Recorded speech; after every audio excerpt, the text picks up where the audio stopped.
There are babies, crying intensely, but the moment they hear their mother's voice from the next room, their crying slowly begins to soften. There are children frightened by a loud noise, but the second their father gently whispers, "It's okay, sweetheart," their little body softens. Just a little. That does not happen by accident. During the early years of life, children slowly begin connecting familiar voices with safety. That is why many babies calm down so quickly, just from hearing their parents' voice. I once saw a baby at a vaccination clinic, crying so hard their face turned red. The adults tried everything to comfort the child. Nothing worked. But the moment the mother leaned down and softly whispered, "Mommy's here," the baby suddenly paused for a few seconds, as if trying to find that voice. In the middle of all the chaos, that moment was tiny. But sometimes, your voice becomes the very first place where a child learns the feeling, "I am not alone."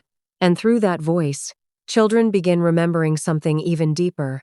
Not only who is here with me, but also who makes my body feel safest. There are babies held by many different people, but they only settle peacefully against one familiar shoulder. That exact rocking rhythm, that familiar scent, that particular hand resting gently against their back. Many adults think, this child is too difficult, but in reality, young children often remember safety through deeply familiar sensations. A scent, a heartbeat, warmth, the feeling of being held by someone they trust. Research on skin-to-skin contact shows that when babies are held by a caregiver who makes them feel safe, cortisol levels can decrease, heart rate becomes more stable, and oxytocin begins increasing. That is why some babies, who were crying intensely just moments earlier, begin breathing more slowly, within minutes of lying on their mother's chest. I once saw a father come home very late from work. The baby had been crying for nearly an hour. No one could calm the child down, but the moment the father picked the baby up, the child immediately pressed their face into his neck and became quiet. Not because the baby was spoiled, but because their body had just realized, the person who makes me feel safe is back. And there is something even deeper than that. Some babies, after crying for a very long time, lie quietly against their parents' chest and slowly begin breathing more deeply, one breath at a time, as if their body is borrowing calmness from the adult beside them. Before children learn how to calm themselves alone, they usually learn it first, through your body and your presence. That is why a calm adult can sometimes settle a child faster than anything else. And maybe this is something many parents have never truly thought about before. Those quiet moments, when your child rests against your chest, are not only affection, they are also the moments when children begin learning what peace feels like. Once children begin seeing you as a place of safety, they also begin learning about the entire world through you. There are babies being held who suddenly reach up and touch their mother's face for a very long time. They touch her cheeks, pull gently on her hair, rest tiny hands against her lips, as if trying to memorize every detail. From the outside, it just looks adorable. But in reality, children are trying to memorize the face of the person they love most. During the early years of life, children stare at their parents' faces for long periods of time because that is how they understand emotions, before they understand language.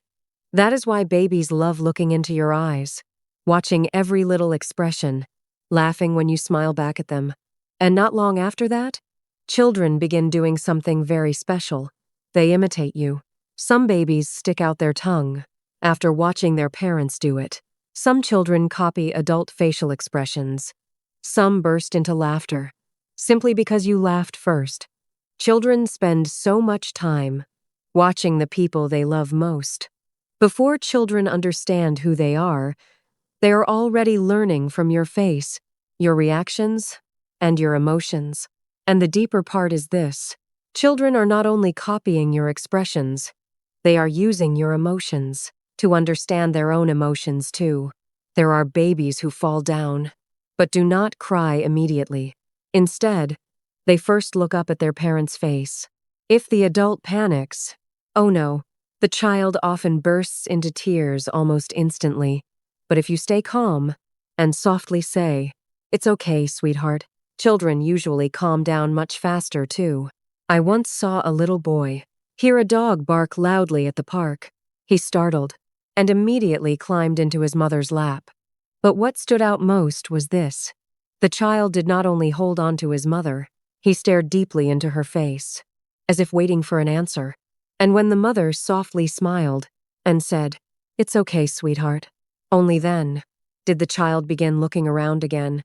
Before children understand the world, they first learn how to understand it through your face. Once children begin remembering your face and emotions, they slowly learn something new too. How to remember you, even when you are no longer in front of them. There are babies happily playing, who suddenly stop and stare toward the doorway you just walked through. They do not cry immediately. They do not call for you right away. They simply stare quietly, for a long time, as if waiting for something familiar to return. As children grow a little older, they begin remembering their parents more clearly, even when they cannot see them. That is why many babies become more clingy during certain phases. I once saw a little girl at daycare. After her mother left, she did not cry loudly, the way she usually did. She simply hugged her small teddy bear and stared at the classroom door for a very long time. Every now and then, she turned her head. Whenever she heard footsteps in the hallway, that moment was incredibly quiet, but it also revealed something deeply emotional. A very small child had already begun missing someone with her whole heart. And to soothe that feeling of separation, children often begin sharing their world with you more and more.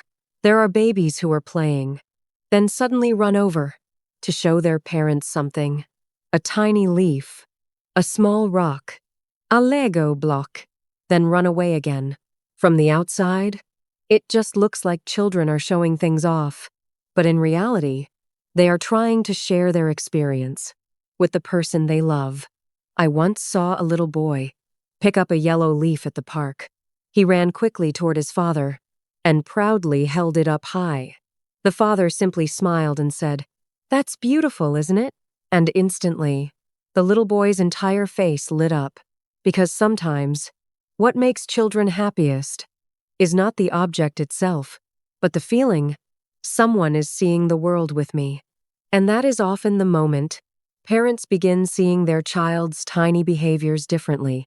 There is one very special moment many parents have witnessed before: a child excitedly exploring a room, walking a little farther away, touching different objects, looking at everything around them. But then, they turn around to look for you again. And the moment they see you are still there, they continue exploring. What's fascinating is this: children who feel safer through connection often become more confident exploring the world, not because they do not need anyone, but because deep inside, they trust this. If I turn back around, someone will still be there for me. And maybe the deepest moment of all lives inside one very tiny moment.